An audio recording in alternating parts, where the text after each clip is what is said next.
How did you know that when you saw the first one, it wasn't just a one-off, and that there'd be more, but certainly more enough to put in a cookbook?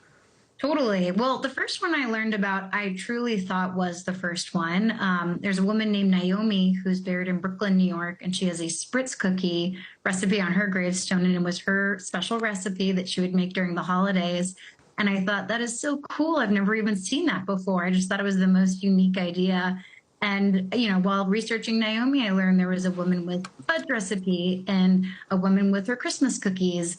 And yeah, I could not be more shocked to be 40 recipes later, and that people are doing this. It's just the coolest idea.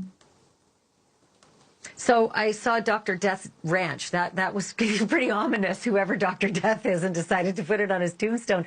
What are some of the more bizarre recipes, and maybe ones that you made and thought, I wish I hadn't? Personally, I actually really liked all of them. Usually, if the recipe didn't turn out, it was because of me making them wrong. There's only so much space on a headstone for instructions. And I was a pretty amateur cook. I love baking and I love cooking, but some of the recipes I've just never made before. So, in particular, Kay's fudge recipe, she's a woman buried in Utah. I made it and it was just like chocolate soup the first couple of times, just because I'd never made candy before.